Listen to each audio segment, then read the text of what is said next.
on the saddle for just a little bit before the statement from the presidency stated otherwise. There are protests, and tons of them, and contestations from within the university. Professor Bernard Odo, in a recent interview, is saying that he will not be removed by a press statement, saying that there is an investigative panel that should submit a report on what should happen next regarding the Nnamdi Azikiwe University, Awka. Now, what's next for the university?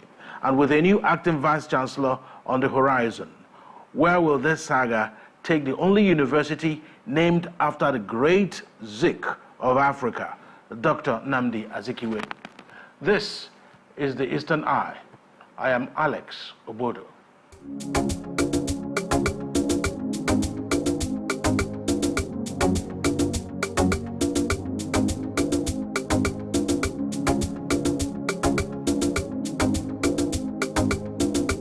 You're welcome to the Eastern Eye here on Afia TV. It's a program that X-rays the political, social, and economic developments around us.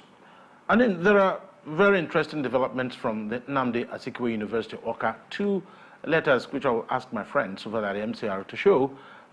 One will be the letter from the presidency nullifying the appointment of Professor Bernard Odo as the Vice-Chancellor of Nnamdi Azikiwe University, saying that sequel to the approval of His Excellency President Bola Ahmed Tinubu, GCFR, via a letter, of course, quoting the number 2024, nullifying the appointment of Professor Bernard Odo as the 7th substantive Vice-Chancellor, Nnamdi Azikiwe University, Awka, that they are pleased to convey the approval of the Honorable Minister to of course, reinstate you as the acting vice-chancellor. But this was addressed to Professor Joseph Ifeanyichukwu Ikechebelu.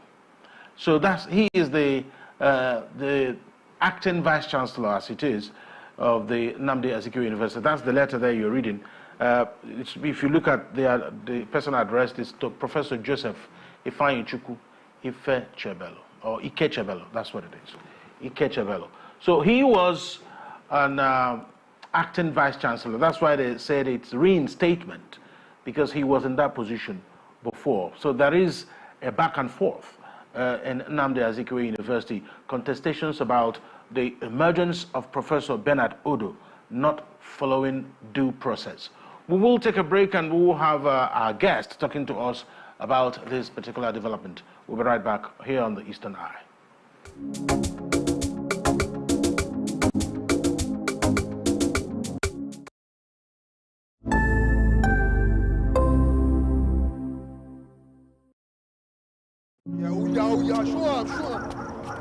Kelechi. Yes, mommy. Get me my stick of cigarettes. Okay, mom. Brother John said, make you give me 2 sticks of cigar. I beg, take, make you go.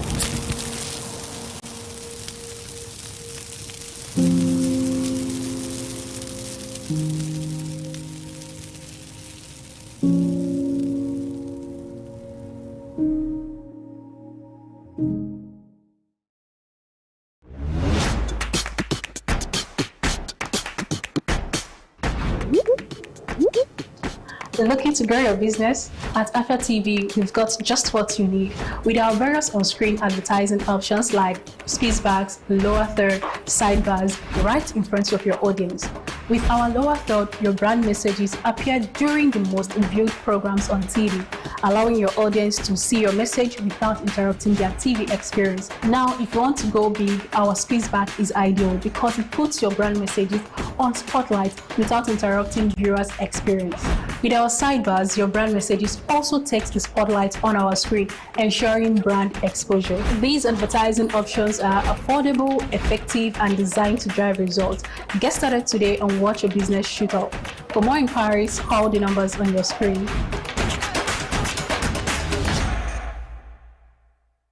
Welcome to Afia TV, your go-to channel for excellent news and incredible shows that keeps you IEI, that is, informed, entertained, and inspired. Need a break? Ladies and germs, welcome to Lunch Break on Afia TV. Join Choco to vibe and chill on lunch break at 2 p.m. for the latest trends in music and entertainment. Not like I have big money. Dive into the world of innovation and creativity with Rochelle on Anka. It means art in English. Where creative minds and groundbreaking ideas come to life. Tune in every weekday at 8 p.m. Do not miss Afia TV Official, your perfect dose of laughter, where they discuss what is currently trending on social media every day at 5:30 p.m. on Afia TV. But in this economy, the savings will save you, man. And that's not all. Stay tuned for more exciting shows on Afia TV. Catch us on DSTV channel 254 and GoTV channel 17.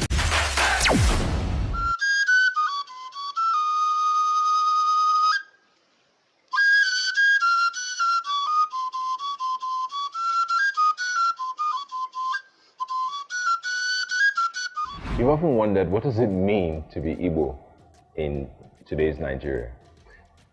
You know, what's the intersections? What are the conversations we're having about our Igbo spirituality, culture? An example is people wearing red cap. You know, everybody wears red cap. Are they entitled to wear it? What does Nzenozo mean? What does Igbo spirituality mean? How have we changed as a society over the last 20, 30, 50, 100 years? Every Thursday, 6 p.m., if you want to know more on libations, as I have a conversation with different people from all walks of life who common thread is being Igbo, or doing business with the Igbo, or living in Igbo land. What does it mean to be Igbo in today's Nigeria? Cheers. And, oh, I need to do this. Let me pour to our ancestors.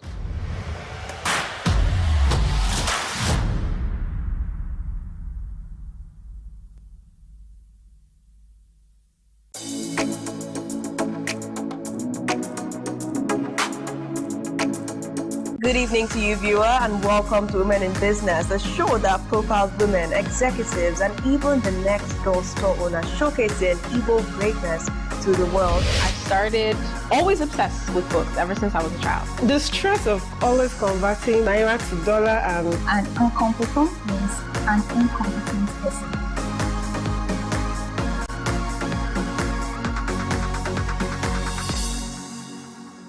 Welcome to Afia TV, your go-to channel for excellent news and incredible shows that keeps you IEI, that is, informed, entertained, and inspired. Need a break? Ladies and germs, welcome to Lunch Break on Afia TV. Join Choco to vibe and chill on lunch break at 2 p.m. for the latest trends in music and entertainment. Not like I have big money.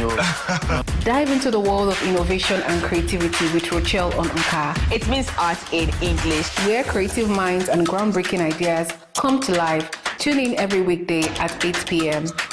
Do not miss Afia TV Official, your perfect dose of laughter, where they discuss what is currently trending on social media every day at 5:30 p.m. on Afia TV. But in this economy, the savings will save you, man. And that's not all. Stay tuned for more exciting shows on Afia TV. Catch us on DSTV channel 254 and GoTV channel 17.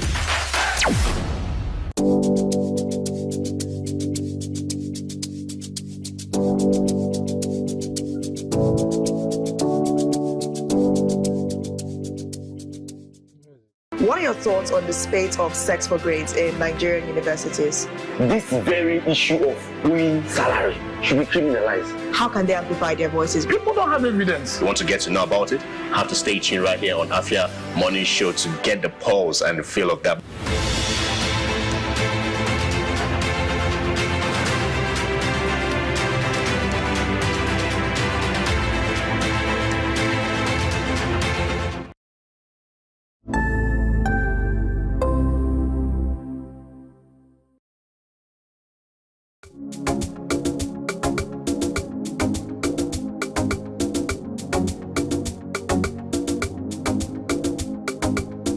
Welcome back to the Eastern Eye here on Afia TV. It's a program that x-rays the political, social, and economic developments around us. So we will be taking a look at matters arising from what's happening at the Nnamdi Azikiwe University in Awka. I'm joined tonight on the Eastern Eye by Dr. Dele Maxwell Wine. He is a scholar and public I should say, social commentator. Thank you so much, Dr. Gwai, for joining me. Thank you, Alex. Thank you for having me. It looks like, I mean, if my memory serves me right, if someone is in the university and there are processes for the emergence of vice-chancellors, it's not something that should fall from the sky, especially if it's a government-owned university, or, okay, use the word now, public university. So what's your take in all the saga? And with the letters flying left, right, and center? Then it's very unfortunate that politicians are almost succeeding in finally destroying the university system. Ordinarily, university system should be a sacrosanct system where nothing should be allowed to go anyhow. But in a situation whereby some people will just wake up and say, go and become a vice-chancellor without necessary requirements or adherence to stipulated laws. Each university has its own laws that established it. Now, there are what is expected of a vice-chancellor in every university. You know, assuming it's a private university, the professor can just wake up and sack you and bring his younger brother or his uncle or his relative. They can even that's why when you go to university, private university, you have professors by pronouncement. They just say, yeah, go and become a professor, go and become a professor. But in public universities, there are stipulated rules because you first of all advertise the vacant position. That's why if you want to become a vice-chancellor in UNIZIK, for example, you don't necessarily need to be a staff of UNIZIK. You can even come from United States of America. You can come from anywhere. You don't even need to be a Nigerian. If you are qualified, you apply. There are rules, there are regulations, there are guidelines, and you are scored. So by exposure, the publications, the conferences attended, the grants you have attracted, the administrative positions you have held in the past, like being a dean, being a HOD, being a director, and whatever, being a minister, being even up to academic advisor of university or staff advisor, or even sub-dean. Some people call, when you go to Ibadan, they call it sub-dean, but when you come to this part of the country, they call it associate dean. These are what give you points.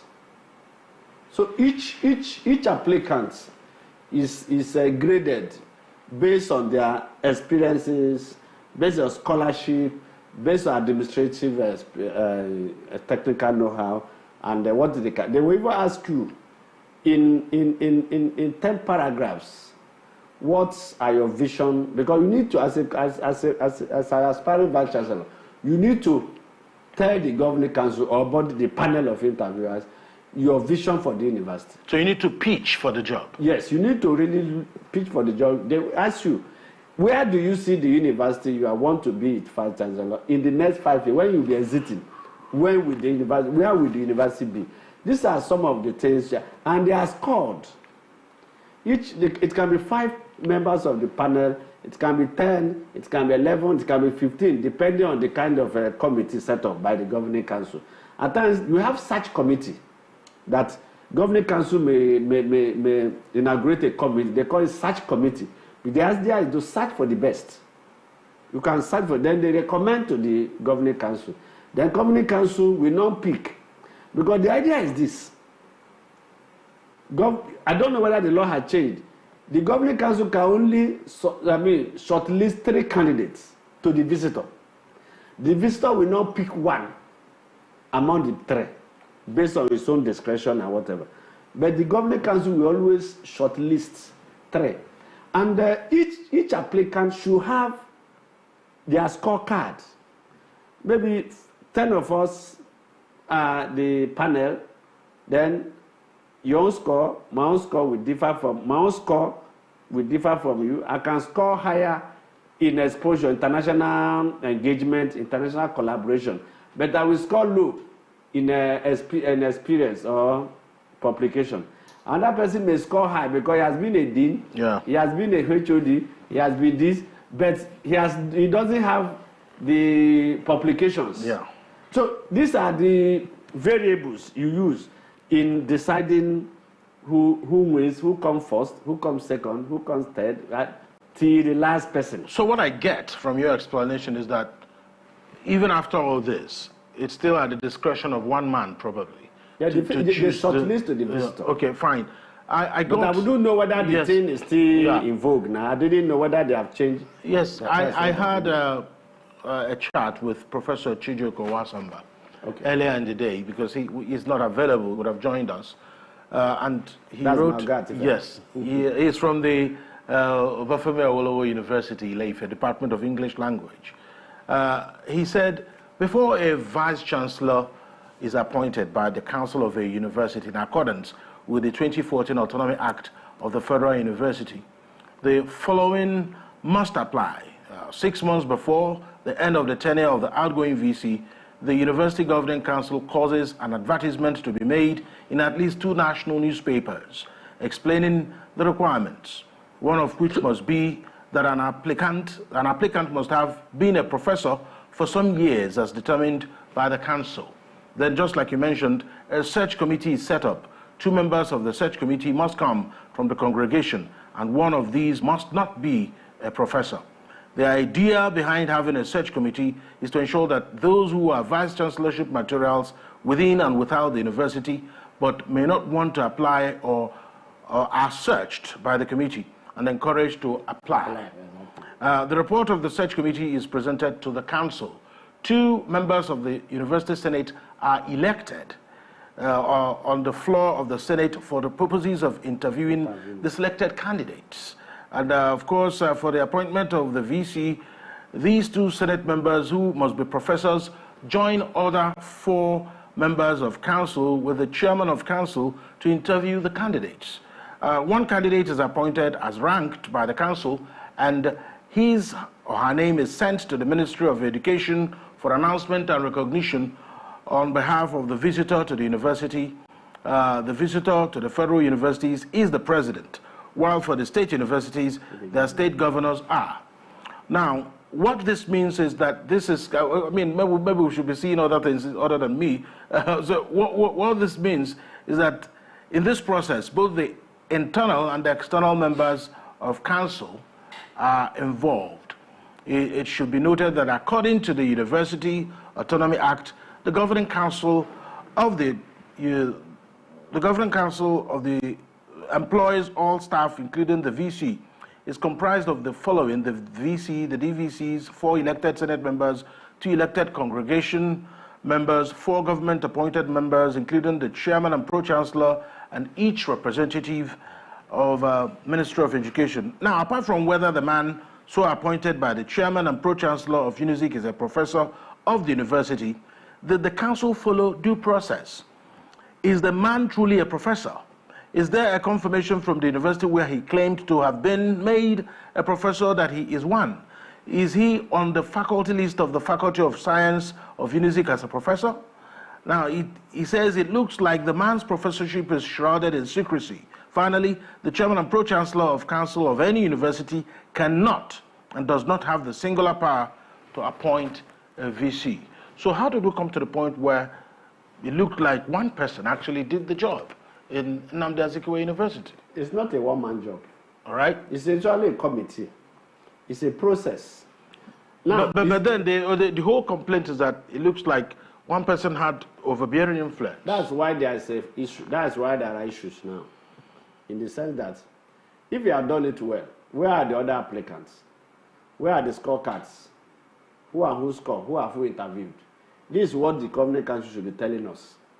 That Mr. A, you remember when they brought out the guideline, when they advertised the guideline, Nigeria Medical and Dental Council went to court that this guideline, they were working towards a question. They already had an answer. They will simply work towards a question instead of having a question and working for an answer. So they decided, so look, you can't just say this. You can't just say this. There are rules because there are precedents. For example, you can't come to a federal university and say, to be qualified to be appointed, you must have been a professor for 2 years. That means they already had somebody they want to pick, and that's why you provoke crisis. It should be a university of the status of UNIZIK should have a clear cut and clear defined guidelines and requirements for its vice chancellor. And mind you, professors shouldn't be shrouded in secret. Professor is a universal title. Once you're a professor in Nigeria, you can be a professor anywhere because you are assessed. Your papers, your publication, your creative output are usually sent out to 3 people, 3 senior professors who will now look at your papers, assess you. You are assessed, and they return the verdicts. If it's 1/3, then you are declined. It's also, you can only be partially allowed to become a professor if it's 2/3. Then you are expected to say yes, you are a super professor when it's 3/3. If one person say you are qualified and 2 other people say from what you have said you are not qualified, you stay unqualified to become a professor. And mind you, visiting professor is not a professor, unless you can be a visiting professor in media studies, in political discourse, media communication. A university can say come and be a visiting professor. Once in a while you go and teach that course. And it's already conferred you the status of a professor. And only Professor Bernard Odo, only him knows whether he's qualified or not. Because how so? I mean, shouldn't there be other people who can say, all right, he's a professor? But inside of him, he planned to be a VC. He knows the rule. He knows the requirement. He knows the qualification needed to become a professor. I'm not aware if he has been a HOD before. I'm not aware if he has been a dean before. I want to be chief academic officer of a federal university as big, as large as Nnamdi Azikiwe University. Remember that university is named after one of the foremost Nigerian ever lived. And we cannot allow that kind of a university to be messed up. And to me, Professor Bernard is still a young man, just 49. That means he still has 21 years to go in service, which means you can still be a vice chancellor in the next 5 years, the next 10 years, the next 15 years, maximum. So he has time. He has time. I wouldn't know. That's why I say it's only him that can tell us whether he's qualified or not. Okay, he might have twisted the body governing council people. Also, I may not know. Or governing council people are the chairman, and they want to impose it because politicians are allowed to bastardize our yes, just one thing, but we need to take a break. We're due for a break. When we come back, I'd like to find out exactly if the president is the visitor to the university, if he's the one who's supposed to make the choice. How come just maybe 1 or 2 persons in the university announced him as the vice chancellor without any pronouncement from the president? We will come back for all that to be answered. That's after the break.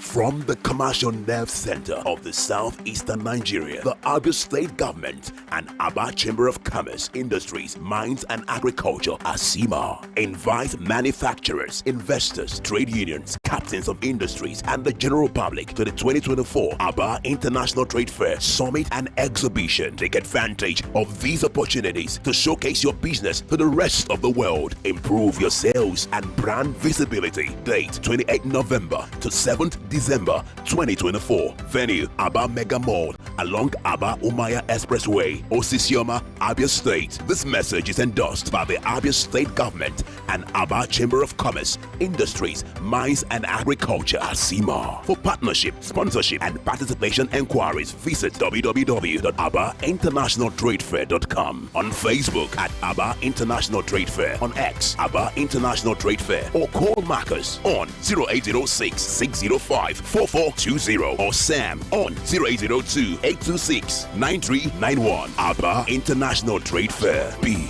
a part of it.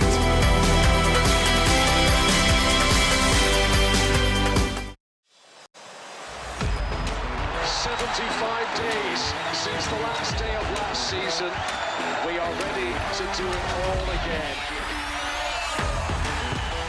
Phil Foden is having the season of his life.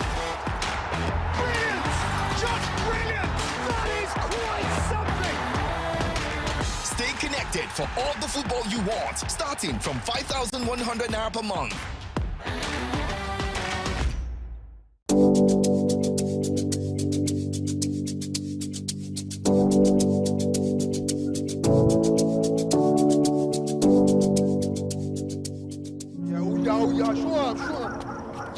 Kelechi.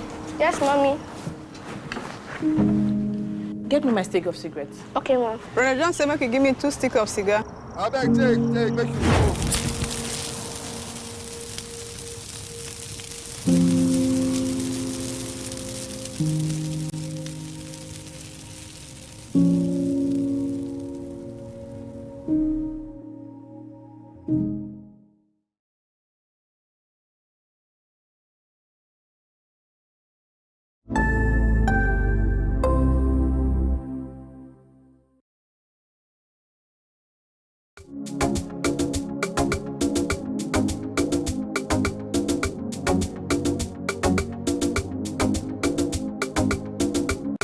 You're welcome back to the Eastern Eye here on Afia TV. We are still discussing the saga out there in Nnamdi Azikiwe University. Of course, they have now a reinstated acting Vice-Chancellor. So we are actually, just before we went on that break, if the president, the talk is, if the president is the visitor and he decides who becomes the Vice-Chancellor of a federal university. So why does it look like this happened on the blind side of the presidency? And we were only seeing a reaction from the presidency after there's been a very bad splash, negative splash out there in the media and social media, and the tug of war that ensued in the university, within the governing council and all the hierarchy of the university. No, technically the governing council, members of the governing council are the eye of the president in that university. You get, so whatever decision they take on behalf of the president. And that is why you don't just, there must be stages of pronouncing a vice chancellor. You have finished your interview, you have finished the process. It's left for you now to put it on paper and forward to the appropriate authority. This is the outcome of our interview. So person scored so 96. The second person scored 87. The second person scored this. The second person scored this. The third person scored this. Up to the last person.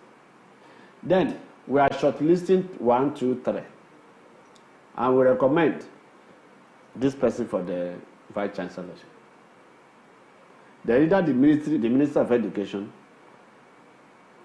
speaking for the president or acting on behalf of the president will now direct the governing council to make pronouncements on behalf of the visitor for number 1 or number 2 or number 3. I've seen so many universities where number 3 person is even picked based on certain political weight. It may be contact, it may be connection, it may be consideration at the discretion of the visitor. Just as the state university, you have to make your recommendation to the visitor. It may terminate at the Federal Minister of Education, that minister's table. But mind you, when this thing happened, Minister of Education wrote that they were not even represented. They were not there. They were not represented at all during the whole process. That casts some negative cloud on that process. And that's how they released. But they decided to go on, that they have done what they needed to do, and they are right because they have this power. They had this, and they have so many litigations in various courts, which ordinarily shouldn't be. It shouldn't be at all. Because it's supposed to be a very seamless process. And that's the idea of such thing. Somebody may be a very powerful candidate, but who doesn't have political weight. He may not have the financial muscle, because the process is a task. It's a very tasking, because all the documents you need to submit, everything that go along, everything that goes along with it are so enormous. So you may say, because I don't have time for all this wahala, but you are a credible candidate. Some people may come together and say, look, Professor so and so, please apply. We will do the work. We will do the groundwork. We will nominate you. We will do the work for you. We will contribute money. We will do it. That's the idea of such thing. That someone ordinarily who would have, muscle the what it takes to vie for the president because of what it takes. He doesn't have maybe exposure. Maybe he's a quiet type. He doesn't have political connection. Because it can't be a vice-chancellor of a university, federal university. Even a state university, we have having some political clout out there. It can't come from the moon. So somebody may be a very powerful organizer, a very powerful academic mentorship. Because the idea is that you have to be a powerful academic, you have to be a mentor, you have to be ability to attract grants, ability to do so many things, to turn around the fortune of a university through your mission statement. People may have faith in you. They may have confidence. This guy can do this.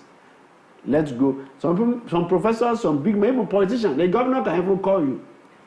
I remember during the Thursday for UNN, I think 5-6 years ago, the then governor called some professors to go and apply. Unfortunately, he didn't back them up. He just asked them to go and apply, that he want to back them up.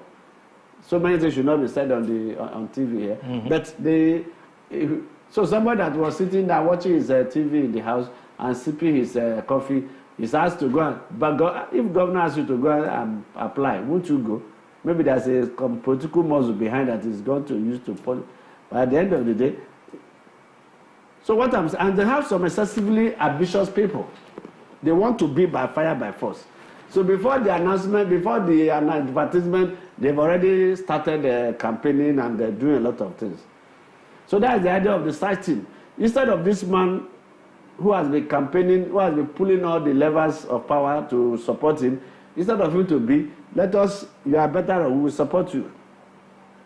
And that's the idea of select. So that person will not be encouraged to apply, and applying, he bring his all his CV to intimidating CV, then allow the man to go through. Allow the man to go through the process. He may score the highest score. Remember when Nnamdi was to be made the Vice-Chancellor of UNN? You know the intrigues. If we are here, I think 2.6 or 2.4 thereabout. For the thing was tough for almost some weeks or for some months, because some forces, because of this, remember he was the first Enugu man to be a Vice-Chancellor, and the first president of the UNN. And the first somebody, they say Enugu man cannot be a Vice-Chancellor, on one side. Then coming from a state university, how can you come from a state university and become a Vice-Chancellor? It's a question of ego. This one and this one, ethnic and ego. Then so many things, until Obasanjo himself. It was the matter went to Obasanjo as a sitting president, as a visitor, who now finally picked Professor Nnamdi out of the 3 shortlisted, because I can't remember whether Nnamdi came first, but I think he came first, and there were some scheming hard, because one, he came from state university, which that to people in UNN is anathema. You should not go, you can't lie, you don't agree. Then an Enugu man, that's number 2 factor. I wouldn't know other factors until they drag it. I remember the role former Governor Chimaroke Nnamdi played. So what I'm saying is that somebody like Chinedu may not ordinarily want to be, but and we know his record in UNN till today. He has an excellent record in UNN. That's the idea of such thing. It's not what people will just come and just bamboozle and just announce somebody. There must be process. I would have expected the people, the governing council, led by Chief Greg Mbadiwe, to have shown the Nigerian people, this is our score template.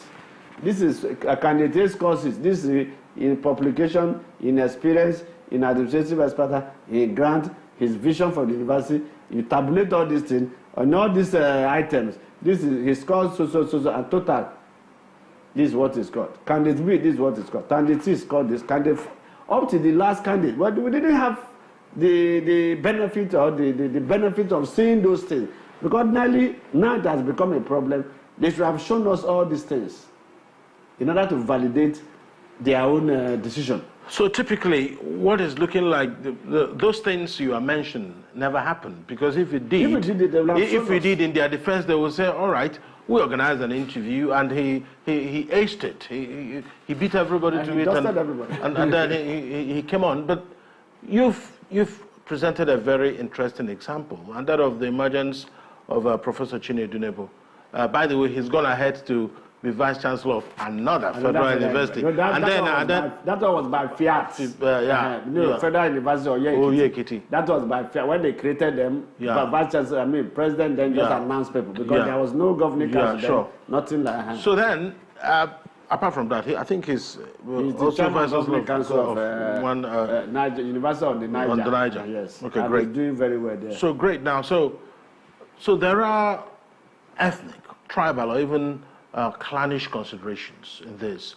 It happens. It's very unfortunate. It happens, for instance, in state universities. There are considerations for whether you come from Enugu West, Enugu East, or Enugu North. It happens all the time. But then what we see is that wherever the governor comes from, just suddenly produces the vice-chancellor. So, but that it's not exactly the same with a federal university, meaning that the ball game is different there. So it means that to emerge as vice-chancellor, isn't it, your connection to the presidency will need to be solid. That's political. So where do you think things went wrong for Professor Bernard Odo? Because it looked like there were assurances to him, I'm sure, that he will be vice-chancellor. So would you think that the qualification part played a big part in letting him down in this whole journey, in this whole struggle? Because one of the things they kept mentioning was that he wasn't qualified. And then the second thing was that he didn't follow due process. But it looks like they were allowed on the fact that he wasn't qualified. But to me, I said earlier that he's the only one that knows whether he's qualified or not. Because he has been at university, I think since 2006 or thereabout. He knows the system. He knows who is qualified. He knows who is not qualified. He knows whether side by side with other candidates from all over. You know whether they shut door against other applicants from emerging.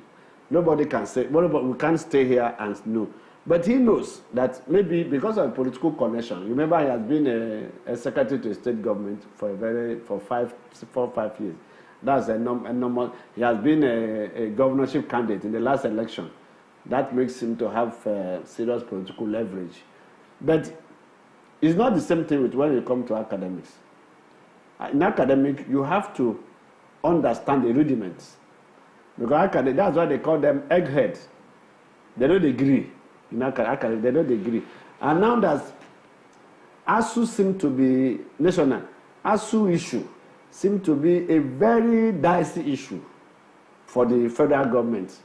So they wouldn't want anything that will further compound that relation, that already soured relationship. You know, ASU raised the issue. And they said, look, we can't go ahead. Because don't be surprised that the entire Nigerian university can be brought to a halt as a result of that. They can declare strike. Because I do not know the relationship between Professor Bernard Odo with ASU on one side, and whether at a national level or at local level. Because maybe he didn't do his own work very well. Because you need to, I know so many federal universities where at the floor of ASU, they will vote for their their preferred vice chancellor. It happened. Most of this Yoruba Southwest Federal University, ASU determine who become their own vice chancellor. Remember when Babalaki had issue in Unilag with the vice chancellor then? I can't remember his name then. ASU fought him to the extent that Buhari had to remove Babalaki from being a governing council chairman. That's the power of ASU. At UI, they will vote at the floor of ASU Congress. This is the person we want. And they back him up. Because it's only here that people, when you in UI, in Ife, in Unilag, I can't remember if there had been any time where an outsider was made the vice chancellor. It usually comes from their rank, within. So and somebody that will become a vice chancellor, it has already been prepared. So we'll have about 2 minutes to go. And that's exactly what I wanted to find out, because I've worked in the university system for a bit myself. And there's something I've seen which makes the situation in Oka very confusing. From among the principal officers, you have potentially those that can easily step up. But it's not as easy as that, isn't it? There could be other factors. People who are even deans can even become a vice chancellor, isn't it? But then, why is it difficult to pick from among those that are already closer to that seat at the time? No, depending on the three cases. You know, some professors are so reserved. The example I gave you, somebody may be well qualified, but he may not have the skill. He doesn't have time for all this thing, because when he sees the intricacies, the intrigues that surround this, is somebody that I can't be before I begin to go and see this, go and see this, go and see this. We'll be traveling around the country to go and they even go and you have to go and see the chancellor, go and see the pro chancellor, go and see the Baba of the pro chancellor, go and see the king of the pro chancellor's village, go and see the minister representing, go and see the senator representing. By the time you look at all these intrigues, you say, I'm not interested. That's why the side thing we say, look, just stay. We will do all these things for you. Find out someone that fits the role. Yes, we find out, but you will not do the contact. We will not do the mobilization. We will not do the consultation for you, provided you become. But politicians be what they bastardize the university system. For example, whenever a Nigerian is made a vice chancellor outside this country, everybody will be clapping, will be celebrating. But ask yourself, how many non-Nigerians have been made a vice chancellor in a federal university? Do you know, for an institute, for example, non-Enugu person can never be a vice chancellor, no matter your qualification. You either come from Enugu East, Enugu West, or Enugu North. Thereby, deviating from the core essence of university. There must be a universe in the university. University means Mahadum. There must be a universe. That's right. Worldview. But in a situation where you pigeonhole everybody into Enugu State, into Nigeria. Nothing stop an American from becoming vice chancellor of the UN. Yeah, you know what? You've made a point. There should be the universe in the university. Yes. That's the word we're taking away. Thank you so much, Dr. Dele Maxwell Wine, scholar and social commentator. Thank you for coming on the program tonight. You're welcome. That's the Eastern Eye tonight. We'll see you again tomorrow same time. Up next is Nka with Jumai Bulama Shebu, JBA. My name is Alex Obodo. Good night.